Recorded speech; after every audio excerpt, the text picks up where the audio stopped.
Hello, YouTube, and welcome back to another Track Talk. It's been several months, maybe, since the last time I did one of these, but we are joined today with Rabid Squirrel, as you can see, floating around back there, to talk about a collaborative effort on Doodle Chaos's channel. So, how'd this come about? It's not just on Doodle Chaos's channel, it's also on mine. True. But the one with the vast majority of the views is on Doodle Chaos's channel. The question was, how did this come about? This came about when Vitamin String Quartet, which I learned this over the course of doing this project. The Vitamin String Quartet is not an actual string quartet. The Vitamin String Quartet is a Vitamin Records, a record label, and they hire out on a contract basis various different musicians to play different string parts, and then they put them together to make the Vitamin String Quartet. So there are no members of the Vitamin String Quartet. They're just random hired musicians. That's interesting. It's and that's why they have like so many albums. Like you look up Vitamin String Quartet and they have like 300 albums, and you're like, who has time to like? So they just literally edit all this together. It's a whole. What was it? So they just like get loads of submissions, is it, or they just send out sheet music? I think they don't like do auditions or anything, but they just I'm not sure if though. It sounds like they perform together. It sounds like they probably like hire 4 people, and then those 4 people show up and they like perform it, and then they record that, and then that's that.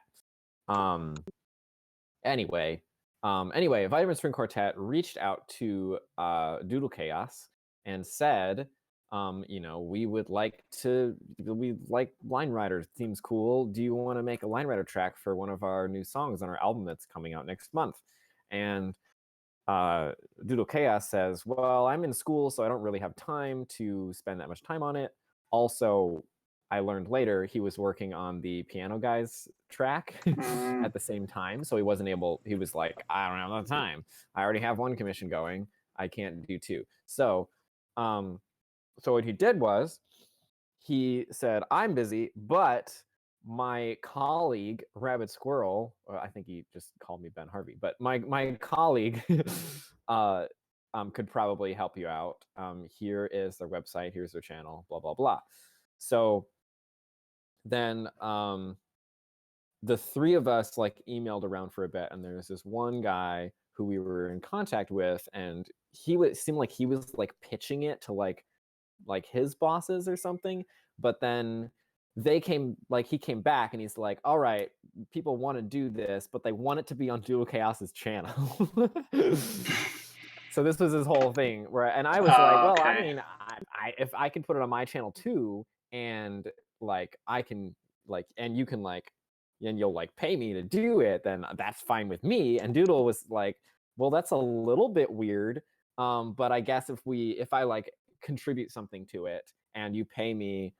Actually, there was this whole thing where they didn't understand how YouTube worked. They were like, there was this thing where they were like, well, we'll just split the ad revenue. Doodle Chaos was like, what, like if you're gonna have this, is gonna be a copyright claim? Like, am I gonna have the ad revenue? And they were like, oh yeah, there'll be a copyright claim. Let's just split the ad revenue. And he was like, all right, that sounds good. But then when we got the contract, it was like, let's split the money that you make off of ads, and half it goes to us and half it, and we were like, what?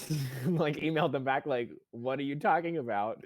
And then they were like, well, can't you just monetize the video part and we'll monetize the audio part? And we were just like, oh wow. If only like they were clueless. If only YouTube were that simple. I don't know. In the end, Doodle Chaos just charged them, was like, all right, here's how much it costs to like for you to upload it to my channel. But by the time they got back, like they hired me to make the track, and then they were like, we want it on Doodle's channel. And while they were negotiating and figuring out what that would be, I was working on the track, and so I was maybe a third of the way in, and Doodle Chaos was like, okay, we've come to an agreement, and I'd like to collaborate with you on the project. And it was like, okay, let me think about that. and we tossed back a couple of ideas, but because I had already made the first bit and I already kind of had an idea for the rest of what I was going to do, he was like, why don't I just add the decorations in my like standard classical music style, and then people will be like, oh, it looks like a Doodle Chaos track, and then we can just put it on both our channels. So that's what we did. It didn't actually take me that long to make the track. It was like maybe 40 hours of work, and then I think Doodle Chaos spent like 5 or 6 hours of work adding the decorations. So I don't know. I consider it like a pretty standard collab.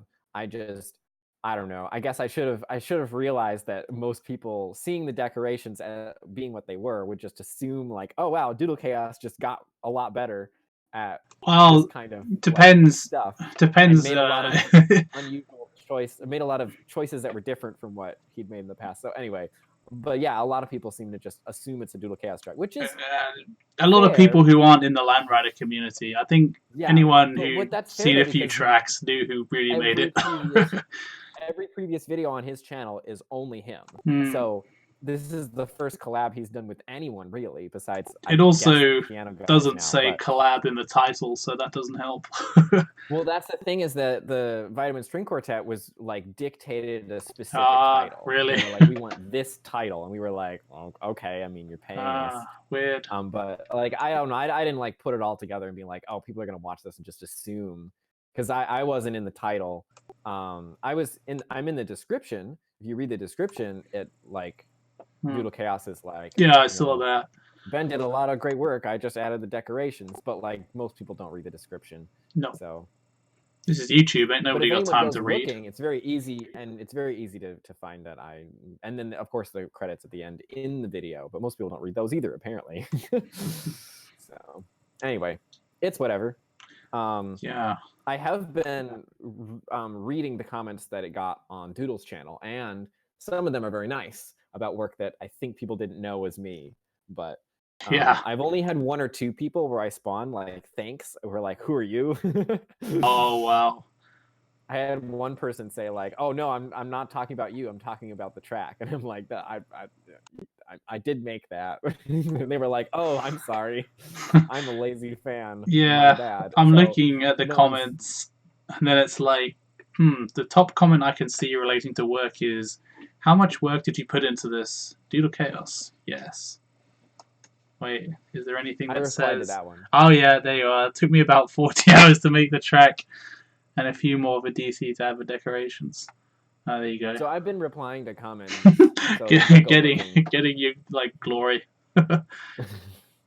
Getting your credit, really, isn't it? Yeah. It's kind of a weird situation. So this company was just like dictating everything in a really weird way. Yeah, they gave us a really tight timeline, and I was like, I mean, I was busy before and I was busy after, and I was like, okay, like, and I told them up front, I was like, anything under a month is going to be like a very short timeline, and they gave me 3 weeks, well, 3.5 weeks, and for like a week and a half of that, I was busy. So I was like, I basically have 2 weeks of actually working on it. I think they might have given me a month. I don't remember. They gave me a certain amount of time, and a certain amount of that time I didn't have to work on it, and I told them that up front. So I had a very short amount of time to work on it. And so they asked for like an update when I started it, and then I was like, oh, here you go. And if you notice in that first little section, I do use all the 4 riders, but it's easy to miss when 2 of them swap. Yeah. If you're not paying attention. And they were like, oh, we hope that you'll use the 4th rider at some point. And I was like, well, I already did use the 4th rider, but like it's easy to miss, but I'm going to make it obvious later on in the project. And they were like, okay, sounds good. And then they didn't ask for any more updates after that. And I just made the whole thing and then sent it to them. And then they were like, can you add in the 4th rider in earlier parts? And we had this long... we had this very long exchange for me trying to explain why, 1, that's not really possible without redoing the entire track, and 2, if we try to do it in post, it's gonna look bad. And and 3, like if you want to do it within Line Rider without remaking the track, that would require some serious modification, which is going to take more time, and we're probably gonna have to bring David on and pay David to like add another rider that we can move into that part anyway. So, and then I looked at the timestamps they were asking, and on those timestamps there were only like 2 riders on screen, so I was very confused then. I was like, you want me to add the 4th rider when there's only 2? Anyway, it was weird. I get you. Yeah, I And I had mean, some of these struggles. part of what I did struggle with in the project was, I asked David, I was like, hey, how easy is a 4-rider build? And David sent me one, and I was like, oh, perfect, that's easy, because apparently it was just take the 3-rider build and add another one. But the issue was camera controls. The camera follows the red one no matter what. And so actually at the time it was the RGB one, and I, with David's help, went in and changed the color so they would all be a different color, and I added the yellow. I picked that color myself, actually, but I had to be walked through how to change the code by David, but I did pick that color myself. It's interesting, isn't it? What was I saying? Oh yeah, the camera just follows the red one, and so all the other riders are coming in and out. And so originally I was like, well, there's 4 riders, there's 4 instruments in a string quartet. I'll just do a different rider for each instrument and it'll be great. And then I realized as soon as I started, I was like, oh wait, I can't move the camera to track whichever one's most interesting, and I can't just have the camera not follow any of them. So I have to, I mean, I guess I could have like walked the y-axis like Arglin did in Coyote, but I didn't like some of the side effects of that anyway.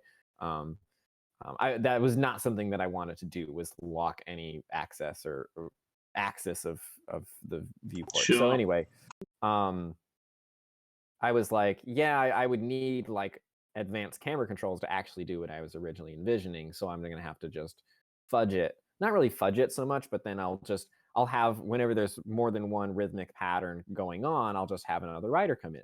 And then about halfway through the track, I realized, oh, at no point in this entire thing are there more than 3 rhythmic patterns going on simultaneously. There's 4 instruments, but two of them are always playing roughly in unison with each other. Yeah.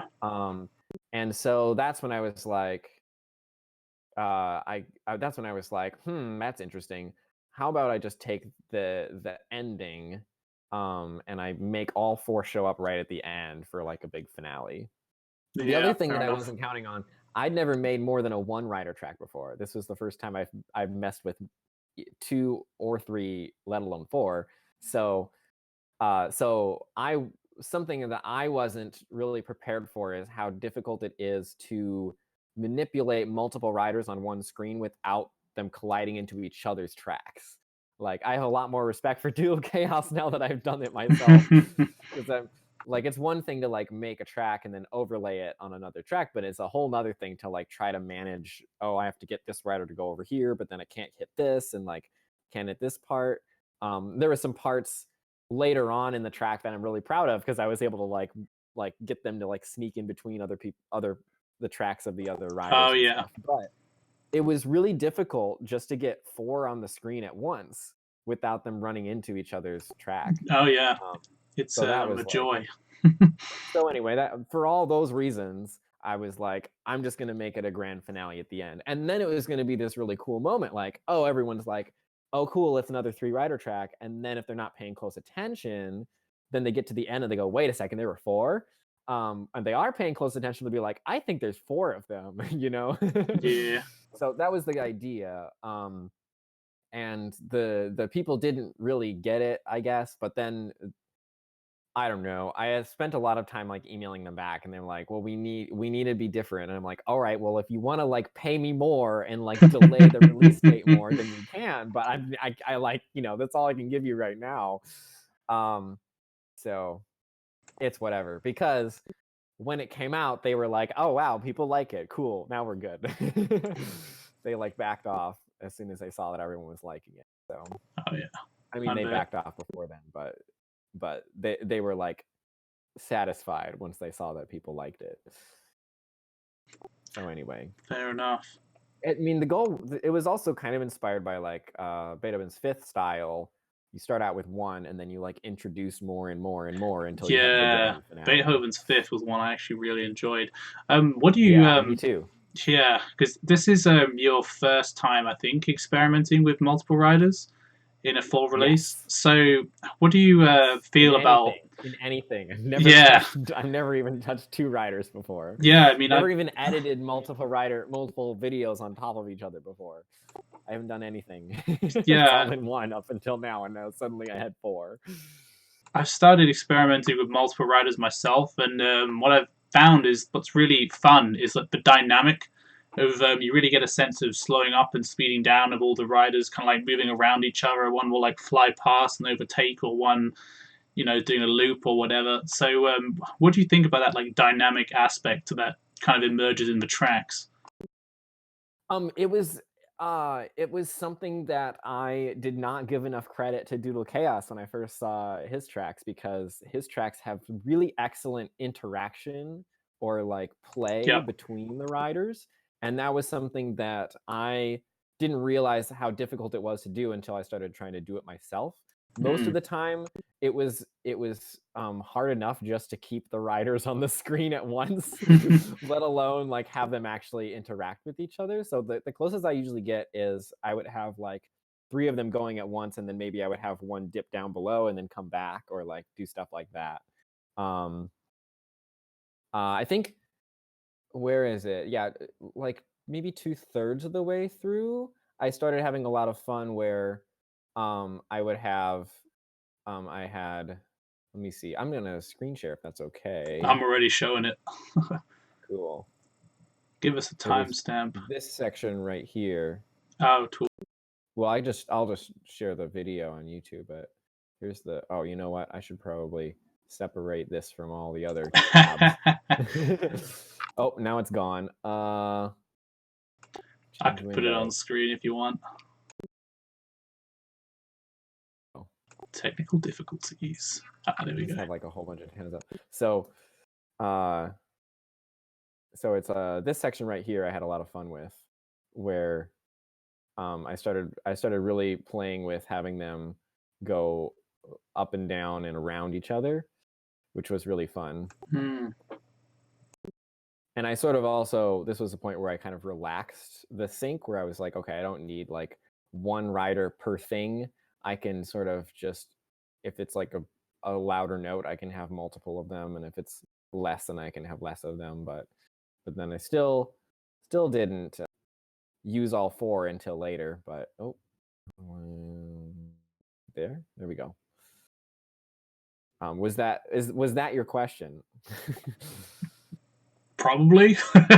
Yeah, so when I started it out, I wasn't thinking too much about that. And then I realized that I wasn't doing enough of it, and so then later on in the track I started doing more of that. I think you can give like tracks with multiple riders like far more personality maybe than you can Yeah. with a single rider because you have the contrast between each rider. Mm-hmm. Well, the single rider, it's sort of inherently like existential, It's isn't it? almost like a Like, monologue. yeah, it's like you have one character in a vast white void in every single track. Hmm. And as soon as you introduce more than one, it's like, oh, there's like things happening. There's interpersonal relations happening here. Even if it's just, oh, they're sledding next to each other, it's like it's still significant. Because people attach all sorts of meanings, which is, I mean, Beethoven's Fifth is so great because you can see like an actual narrative Hmm. just from sledders sledding around, Yeah. and it's not an actual narrative that's not, lone sledder faces the empty void, which is like the narrative of most line rider tracks with Yeah. one rider. Every lonely So, line rider track in existence. Yeah, Beethoven's Fifth is yeah. great, like from a comedic point of view, because it actually is entertaining. It actually is funny in places. Yeah. So, yeah, do you have anything else to say about this track? I'm trying to think if anything comes to mind. I'm sure I do. I just need to think about it. Oh yeah.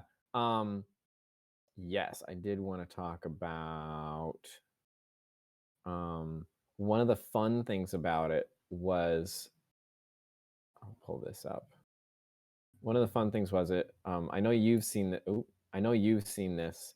I don't know how many other people have seen this, but I just zoomed out, turned onion skinning on, and turned the colors on, and then I actually old school did this because the built-in recorder, you can't leave all those things on. But I manipulating the riders off the screen was actually really fun. Yeah, I like And juggling really them. challenging. But it was like, it's funny because it was like, oh, I have zero concern for aesthetics. It's all just about getting the rider at the right speed at the right time in the right place. Oh, yeah. But some of it was a lot harder than I thought, especially if there was like a lot of track happening and then I needed a rider from like a minute ago to like come back in. It was like, oh, how do I get them to like catch up but not too fast and then get there at the right time and the right. So like this one right here, you can see enters at just the right point, which had What was that back there? obnoxious. Yeah. What was that? Looked like you had some kind of cramial stack or something back there.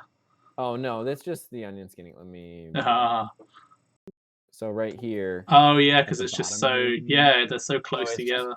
The rider was just moving really, really slowly on a blue line, and then eventually hit a red line that caused them to speed up right about there. There they go. Whee! Oh And yeah. now they're like entering right on cue. Whoa. I think my favorite section though is, let me skip ahead and find it. This part right here. So here we have these two riders going, and then one comes down from above and the one drops off, and another one comes in from below, and then the top one drops off, and then these two are going, and then that one goes off screen. And when that one goes off screen, up above, it does a really quick loop and then goes underneath while this one comes in from below. And then I'm just going to play this in super slow motion because this part was really fun. It's like juggling.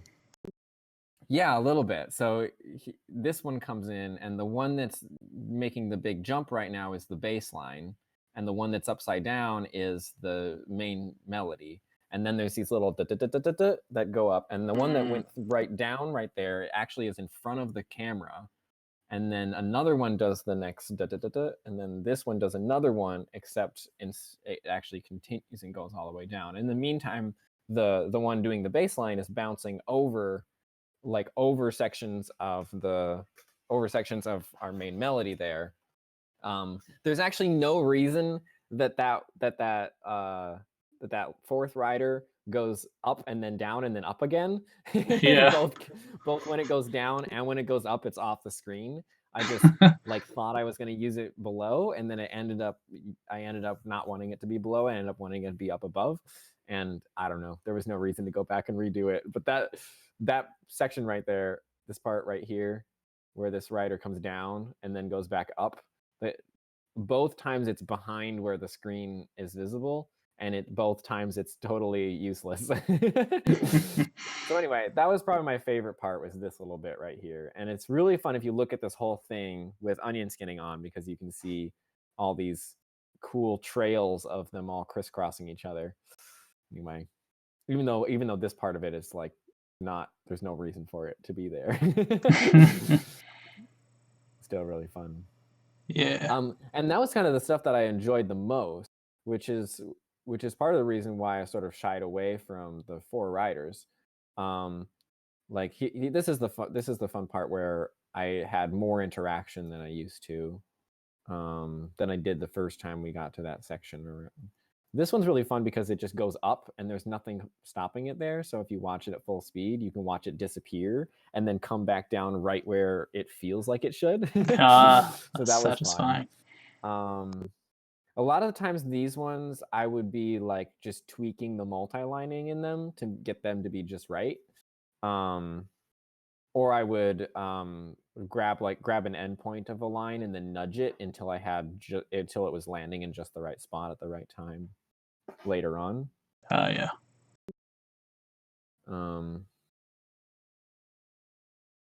This is the first part right here. Is the first moment when all four are on screen at once.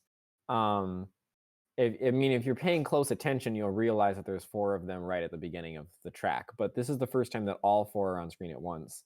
And it's very brief because this one just zooms by and then these 3 come in. I was really happy with this part too.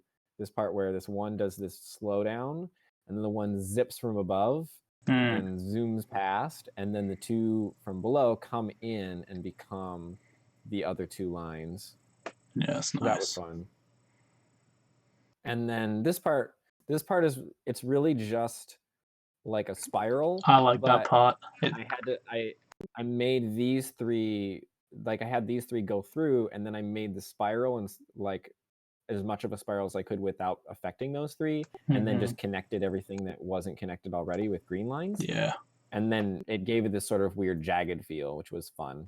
Yeah, it matched the music quite well. I remember at that point. This part was actually pretty boring to make. It was fun because it was the finale and I was almost done. But monotonous. This part's actually like it was pretty monotonous. Yeah, it was just like, because trying to get them all 4 crammed on the screen at once was pretty difficult. And then trying to get the top 2 to like match what they were doing roughly, and then trying to get the middle one to like not get too high or too low so it wouldn't interfere with the others was tricky, and then trying to get the bottom one to mostly just to keep up speed with the others while also syncing to the bass line. It was like challenging, but in a boring way, not in a creative way, unlike the part earlier, which I said was my favorite part. This part was like, I guess we can actually watch it on the yeah, in normal. Yeah. Basically, I was just trying to keep everything on screen at once. It is with the camera just following this one no matter what I did. Yeah, it is really consistent. I was really happy with this ending though. Oh yeah. I was really happy with this ending because it like ties in it ties in with the classical music decoration theme. Yeah, it kind of mirrors. I was able to get it to sync up and also have like the characteristic dismounting of Doodle Chaos. But I was also thinking about, if you think way back to Jagged Peak Adventure, that was one where the rider dismounts at the end. And all of Doodle Chaos's tracks, the riders all eventually dismount. And so I didn't want to have them on sled at the end. So, that's an interesting track kind of point actually that we don't really see anymore, because a new player, I certainly remember this myself, like coming into Line Rider, you always kind of end your track by killing him, because it always seems like the last thing to do is just to like dismount him. Yeah, it's almost symbolic. Yeah, weird. Yeah.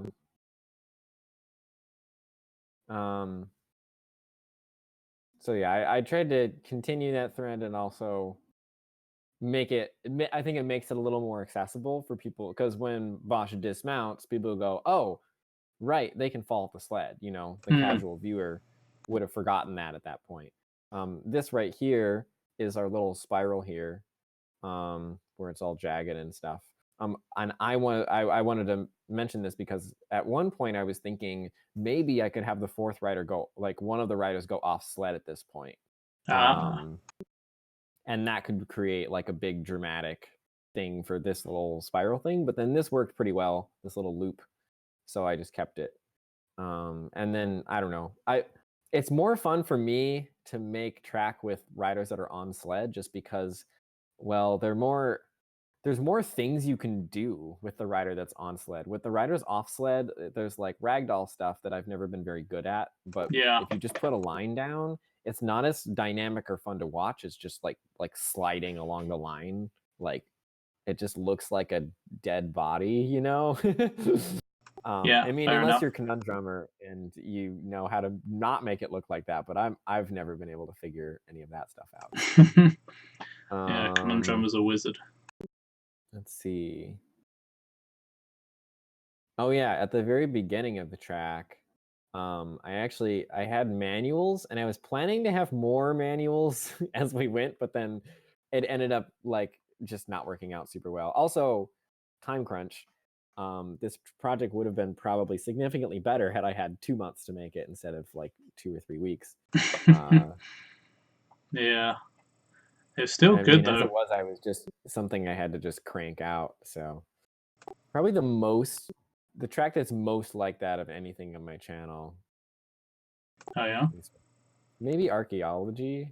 It's kind of like that. Thing is, like sometimes when you just crank out a track day after day, it's better because you don't really like lose the initial passion. Yeah. Or you Well, I have wouldn't like, say any of this was driven by passion. well, It that's was all true. It's just like, different when oh, it's a I gotta commission, make the thing. or Yeah, it was fear then, or I fear guess getting that what I'm money. getting at is like this is probably the least exciting commission that I've done. Like I But did get yeah, excited about it, but it was more like it's more like I was like, oh, I'm excited at the idea of trying something new for myself. yeah, Not really I'm excited at how the final product was gonna look. I was more just like this would be a great excuse to learn how to do multiple riders. yeah, for sure. I find it very funny that there's all these people on the comments being like, "This is your best one yet, Doodle." No. Like, cool. Oh. I'll just position myself firmly above Doodle Chaos and track making ability. Oh, don't feel too bad, Doodle. We love you. Yeah. I mean, I didn't say it. It's the people in the comments. Yeah, we're just drawing attention to all those comments. Didn't read the credits. But yeah, I mean, I wouldn't say this one has any kind of a narrative though, which is one of the biggest strengths of Doodle's tracks is that they have a narrative. So yeah. It's also funny seeing all the people who are like, I didn't know Doodle Chaos was a K-pop fan, and we're both like, well, okay. Everyone is for that sweet dollar bill. Basically, yeah. Mm. So this is probably the last commission I'm gonna do for a while, and I'm getting kind of tired of doing commissions. Like I've explored a lot of things in commissions, but at this point, the things I want to explore have more to do with like the things I want to explore have more to do with the purpose of the track and are going to be more of like I need to take my time and figure out what I want to do sorts of things. I feel like I've tried out all of the aesthetic or technical ideas. Yeah, there's a limit that I've been wanting to try out. Like, not that there's not more I could do. Like, if someone walked up to me and was like, "Hey, I'll pay you $10,000 to make a line rider track," I'm not going to say no. Wow. But it also seems like commissions are winding down because, I mean, yeah, I mean, there haven't been any big, viral yeah. Mountain King in a while. So. That's what you need to do. Drive the next surge of business and make the next Mountain I King. guess this one did get a lot of views on Doodle Chaos's channel. Well, it's not in the millions, so 100,000, yeah, 110,000.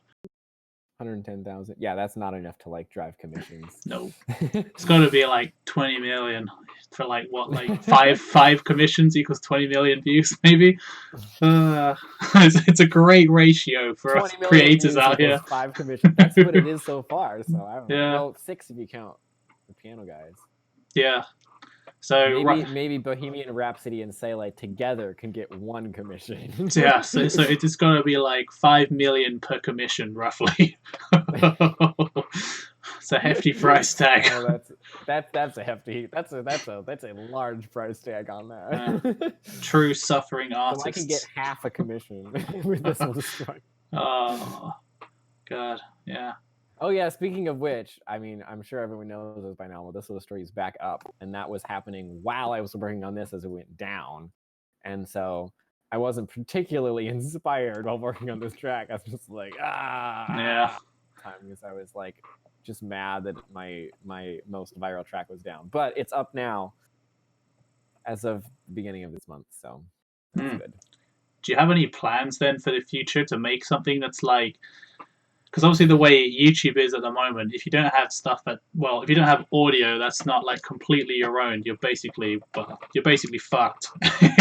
you're in the hands of the devil that is the YouTube corporation. I'm just gonna keep making the stuff I want, and if I start working on it, and I always upload like private previews, and if they start blocking them because they have music in them, yeah, then I'll be like, all right, I guess I won't work on that project for now. Or if I do, I'll be like super open about the fact that it's not going on YouTube.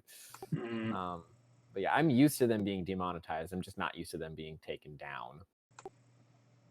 Yeah, it kind of sucks. So what actually happened? Was it like a I've shadow had ban? one track a long time ago that was muted, but it wasn't music sync, so I don't mind. Yeah, interesting. What was it? You had one question? Yeah, so what actually happened to your video? Was it shadow striked or something? Or was it like some Oh YouTube dear. error? All right. So, do you want me to go through the whole thing, or do you want me to just tell you what actually happened? Whatever causes least pain to your soul. uh,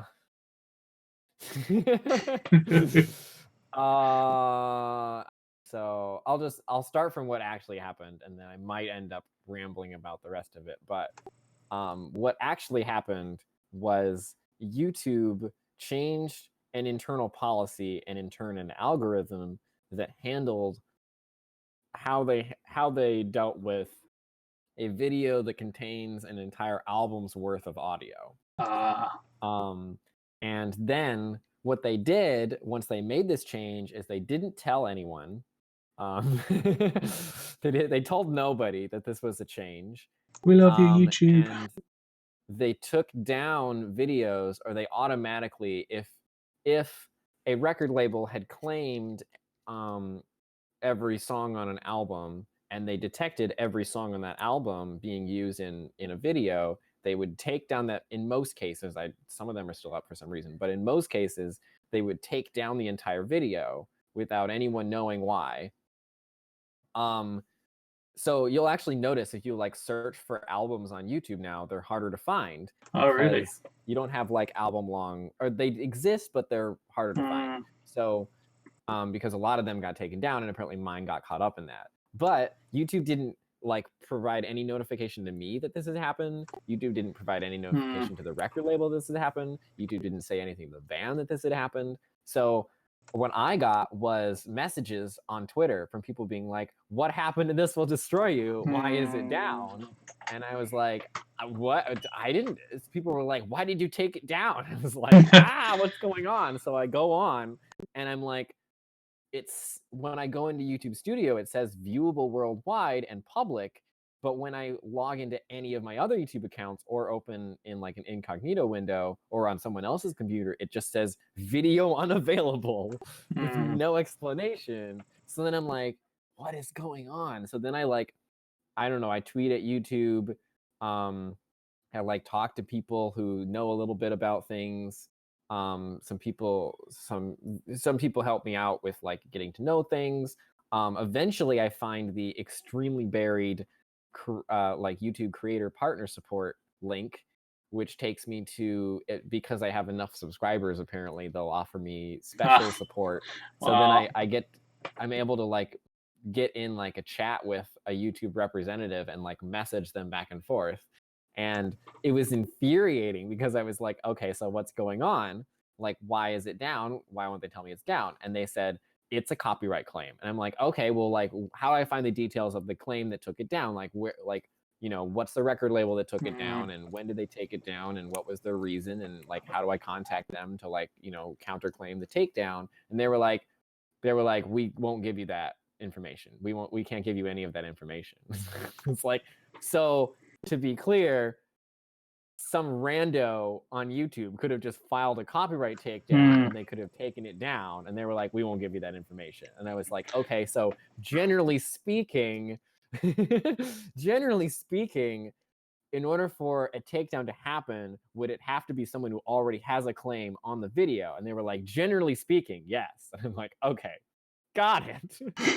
So I knew that it was one of the several record labels that had claimed the pieces of music in This Will Destroy You, which was, for some reason, I think it's because the band This Will Destroy You has like switched labels a lot lately, because the copyright claims have been changing over the last few years as the video just sits there and nothing changes about the video. But the actual record labels and digital distribution companies claiming it has been changing.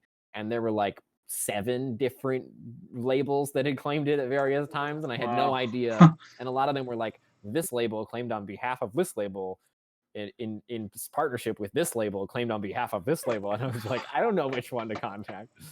So I reached out to the band directly, and the band was like initially sympathetic, but then they like talked to their digital. They were like, well, we didn't take it down. Like, we don't know why it took down. We're going to try to figure out.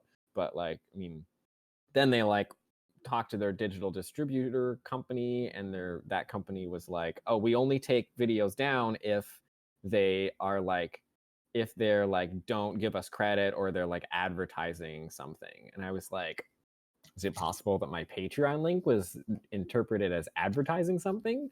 So I didn't know what to do then, but we reached out to the record label that they said held the rights to the album, which was TuneCore.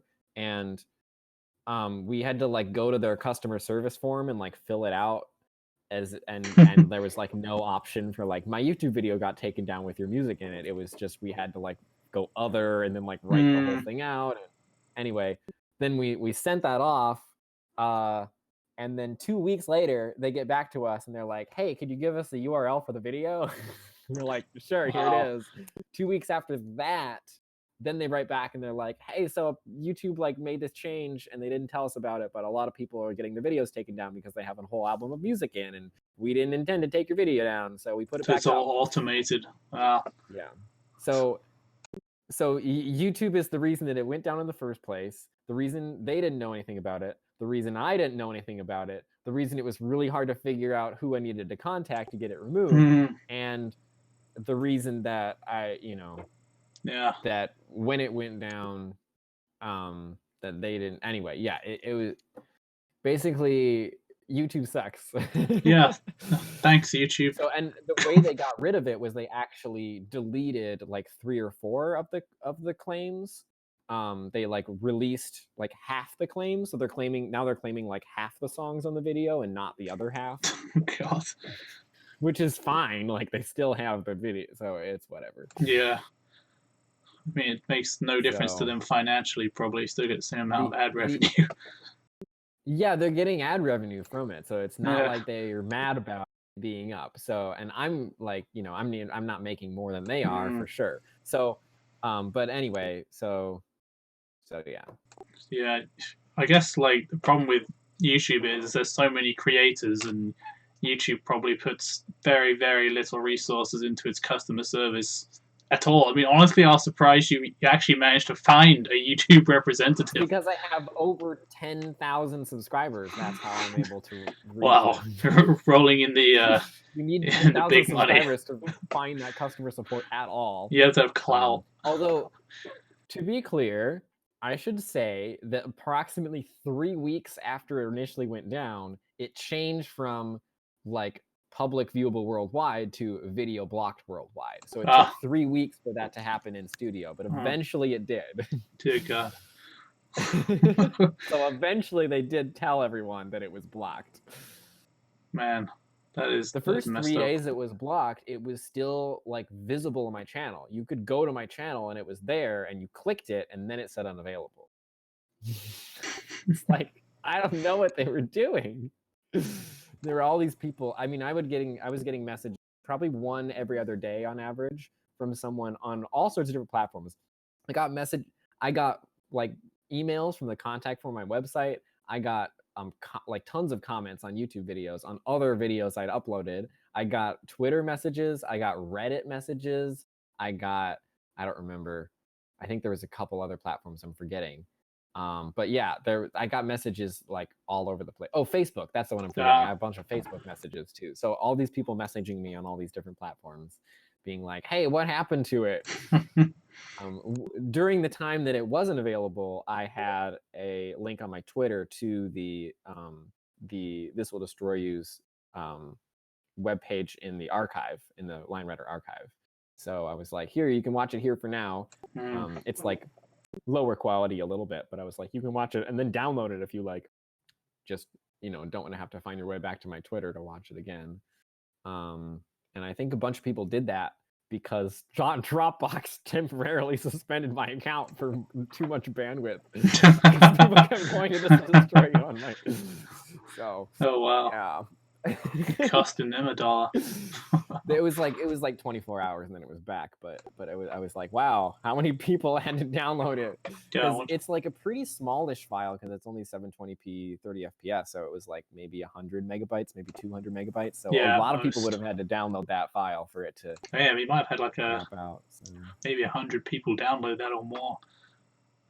Yeah, probably something like that. I think it was like hundreds of people downloading it. Wow. And then, yeah, Dropbox was like, too much bandwidth. You have to upgrade. And then I looked into it and I'm like the only thing that actually gives me more bandwidth is like Business Pro, which is like hundreds of dollars a month. And I'm like, I don't have that. Yeah. So I don't know.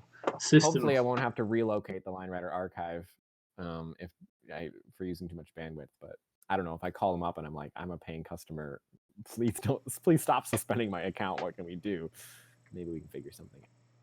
Yeah, the Whatever. system's trying to keep you down. That was a long rant that had nothing to do with Kill This Love, except that it was happening at the same time. That's vaguely relevant.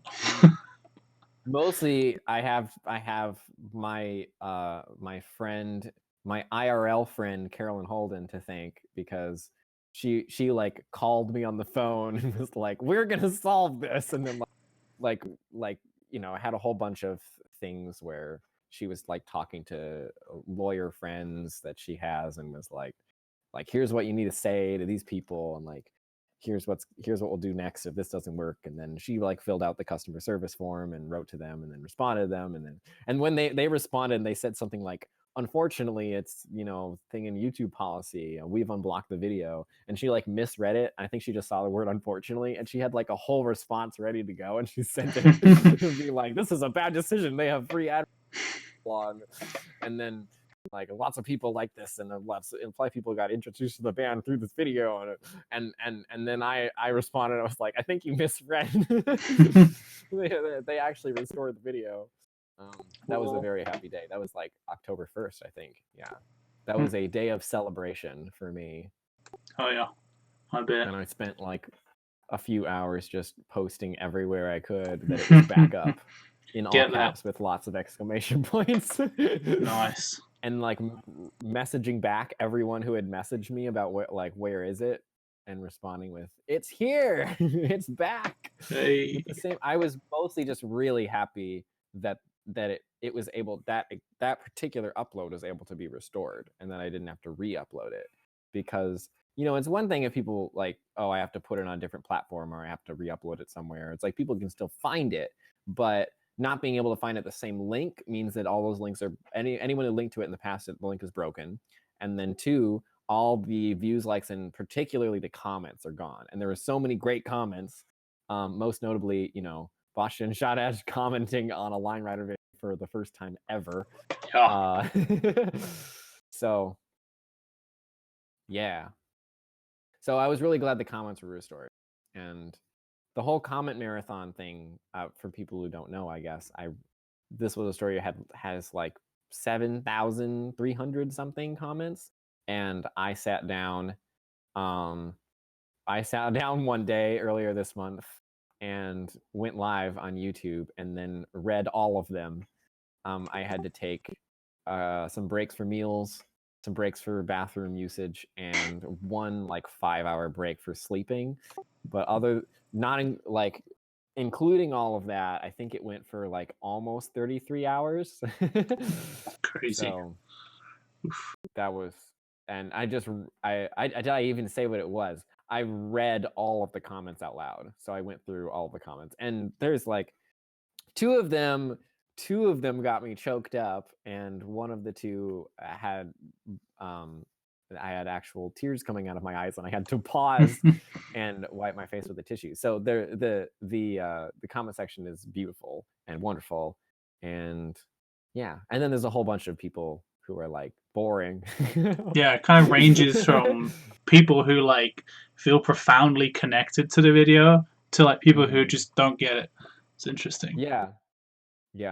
The I don't get it was a very common, and so was boring was also a very common comment. And then there were comments of people who wrote like fan fiction about the slider because they were so moved. And then there were people that like told me stories about like there was one person who wrote this long story about like someone's life, and then at the end they were like, actually this was my life, all stuff happened to me, including the suicide attempt. And I was just like, whoa, dude. Jeez. There was some pretty heavy comments in there. Yeah. Yeah, that's pretty Yeah. epic attempt there. That might be. I guess that's the longest Line Rider live stream now. I guess as well. You Yeah, beat which I out the think I old might have record. had the previous record too of Yeah. 18 hours. Okay. Yeah. So now 33. I mean, I don't know. Does it really count if I was asleep for 5 of them? I don't know. You can decide. The first go was about 18 hours, and then I slept for 5. And then, anyway, Yeah. Fair enough. I was awake. I was streaming from 8 a.m. to 3 a.m. and then I slept until like 8:30, and then I was streaming again. Jeez. That's some Until like 5 p.m. Damn. Reminds me of like something Mr. Beast would do. It's like the Mr. Beast of Line Rider. People, that you're not the first person to say that. That's how he got famous. He just live stream for like 30 hours. He would do stuff like he would count to 100,000 in a single live stream, like stuff like that, for like so 10, for like 10 hours straight. Oh my! Gets right, views. Well, I can assure you that like this live stream was more meaningful than that. There was a reason I did it, not just like pure money. The audacity. Yeah. It wasn't just like, wow, I have a video with 7,000 comments, I'm gonna read them all out loud. It was, I mean, I gave a little intro speech on why. It's like 10 minutes long or something. Yeah. But like, yeah, and in the intro speech, I talk about how like the first thing that my current fiance and I bond over. I say current fiance, my fiance, my current fiance. Oh wow, we have a player over here. Different ones coming on Wednesday.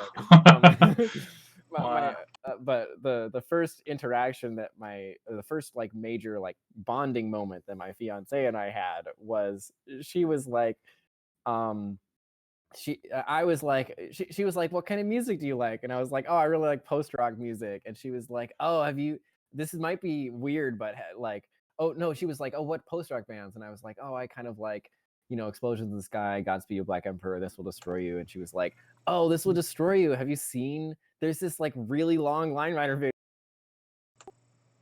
it's like 50 minutes long, set to This Will Destroy You, have you seen it? I was like, are you kidding me right now? So anyway, that was cool. So what you're saying is Line Rider gets chicks. What I'm saying is that Line Rider got me laid. Oh, that's so funny. Not just laid, but engaged. Oh, wow! Congratulations. No, that's what I say. Fiance. That means I'm engaged to this person. So yeah. Damn. There's a fly buzzing around my head. Go away. It's just a fly. Shit like that makes me giggle. All right, so now that we were like even more wildly off topic. Yeah, I'm gonna have to change the title of this. I don't know if I have that much more to say. I like Doodle's decorations; they were really good.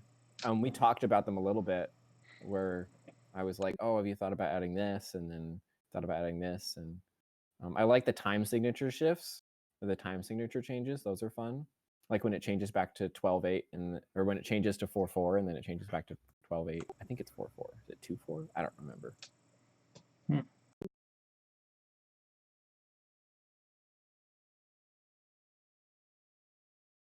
I don't remember. There's one point where, oh, there it is. There, see 4/4, and then if we skip ahead a little bit, there's the crescendo, and then there's a 12/8 again. I like that shift because the 12/8 happens right as the rider starts doing triplets. It's fun. I don't know who's musically minded, but if you are, that's for you. For you music nerds out there, or they call them audiophiles. I have no idea. I feel like a music nerd and an audiophile are different things. An audiophile is someone who like is really into listening to music of all kinds and needs like the really high quality stereo system. And then like a music nerd is like someone who plays or composes music or like studies it. Solid. No, like someone who like knows their way around sheet music is maybe a music nerd, where an audiophile would be like they have like, you know, an 8-speaker surround sound system in their living room. Yeah, fair enough. So, do we have anything more to say on the topic of this track? On the topic of this track, are you kidding? We haven't been on the topic of this track in We've just been hours. going into miscellaneous stuff. Like, all I've had in my head for the last 5 minutes is it's so funny that you mentioned that thing with Line Rider getting you laid. Because I remember we had this in the Discord server once. That was a joke. Do not take that seriously. do you remember? Do you remember we this? are in a loving relationship, and like one of the things we bonded over first was Line Rider. Line Rider is. But the thing is, though, like I remember this one time. Do not take that literally, please. No, don't worry. It's a joke. No, don't worry. I can't be too careful with this audience. But I remember one time in the Discord, people were trying to have a contest for like Line Rider pickup lines. I think the one I ended up typing was, "Hey baby, have you got 50 minutes? Because this will destroy you." I remember that one. That is pretty good pickup line. Well, and by good I mean terrible. and by terrible, we now know that it actually works in real life. So there you go, kids. Next time you go to the bar.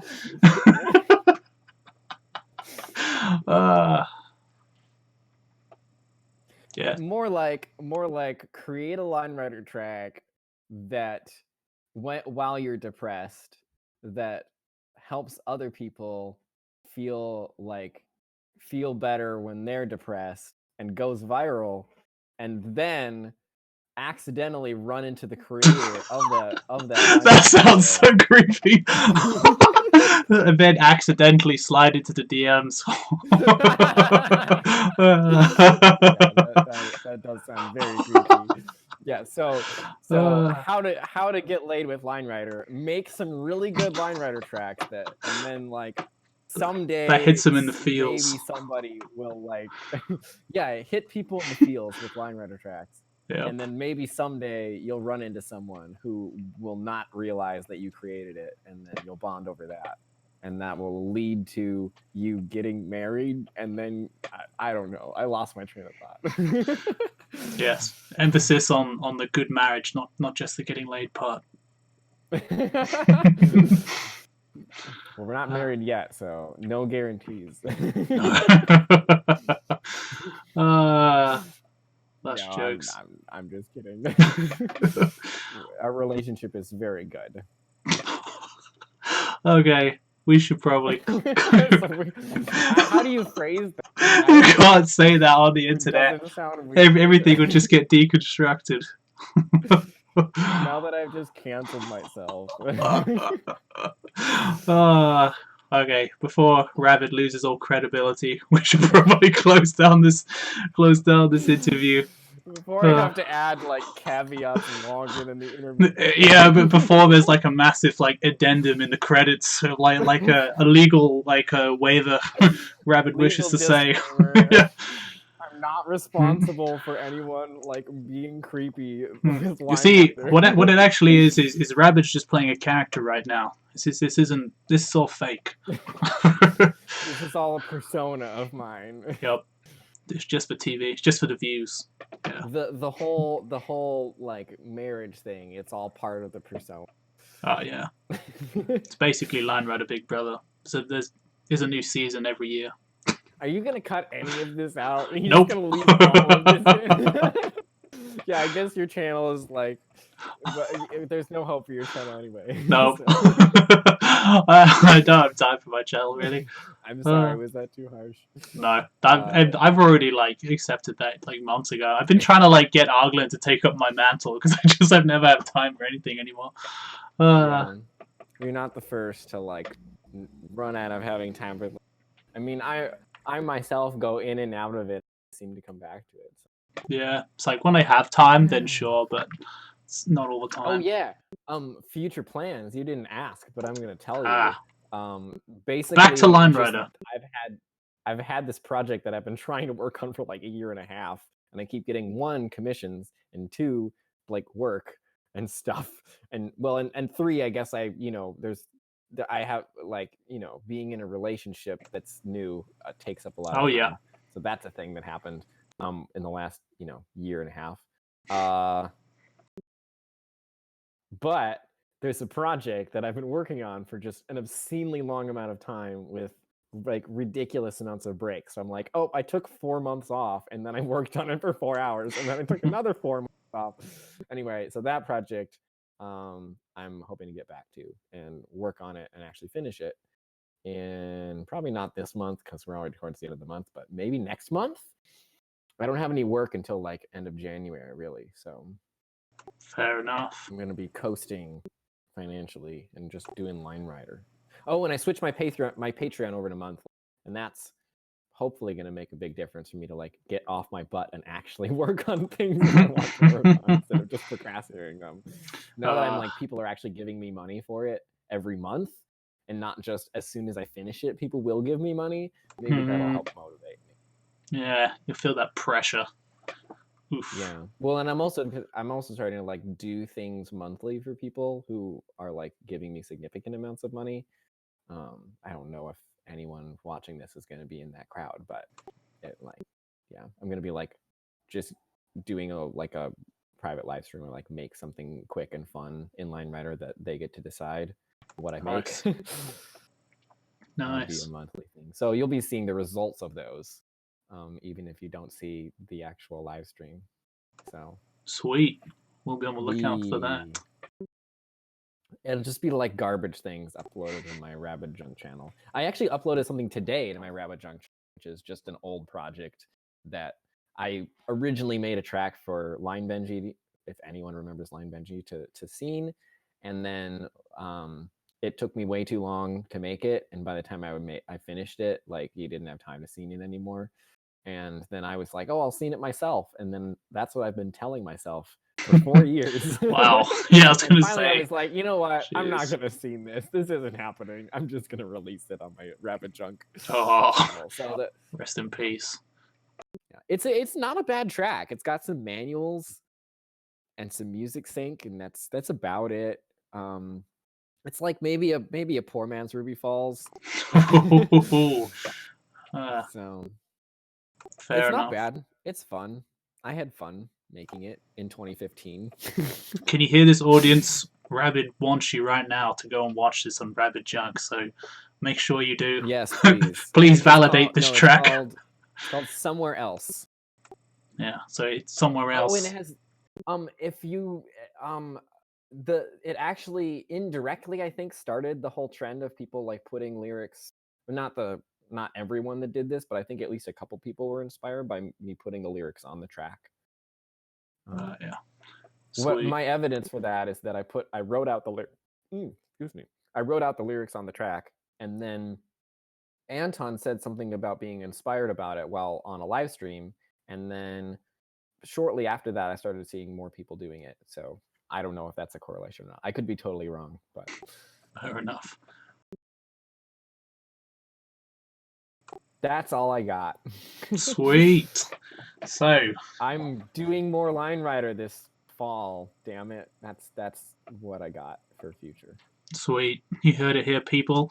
Thank you for joining us here on this episode of Kill This Love and other miscellaneous Line Rider banter. And how to get laid with Line Rider. Line Rider pickup lines TM. No. No, this is not a tutorial. Unless, I mean, I don't know if it inspires people to just like make good Line Rider tracks that move people emotionally. Oh no! All I'm seeing in my head is like, well, you know those. No one owes you sexual favors for making a Line Rider track. No, I just have. I have horrible visions of just like one of those pickup artist channels, and like he'll like go up to the girl, whip out his phone, and be like, hey, I just made this Line Rider track, and it's just got like some horrible pickup line in it. I'm gonna have nightmares. Okay.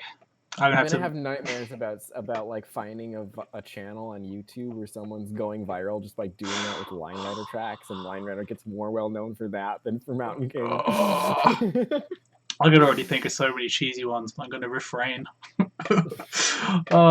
Okay, so with that, we sign out, people. Thank you for joining us on this long-awaited episode. Sorry for the break. Long awaited. Oh boy.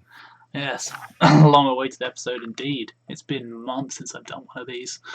But everyone's just been like on the edge of their seat, being like, oh yeah, man. When will there be more track talks? I mean, those tens of viewers, man. Those 5 dedicated viewers are like really happy this is up. They're like, oh, I'm gonna watch it again so we can double the view count to 20 views.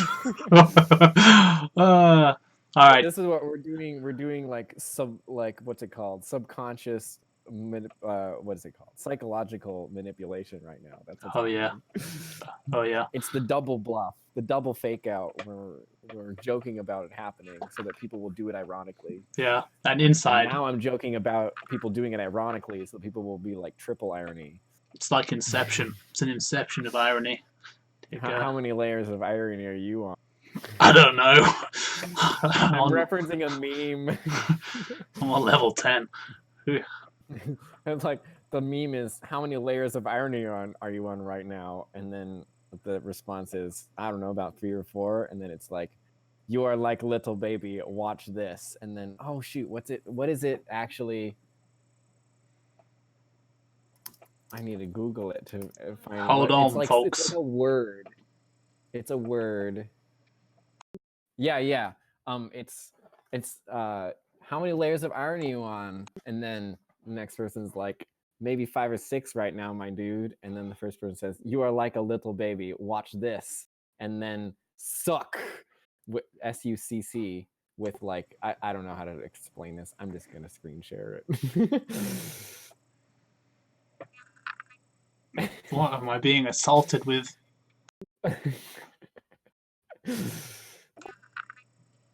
Oh, I see. I feel years of my life being stripped from me while I look at this. All right, we should definitely sign off now, though. Yeah, before we delve into like meme territory. Okay.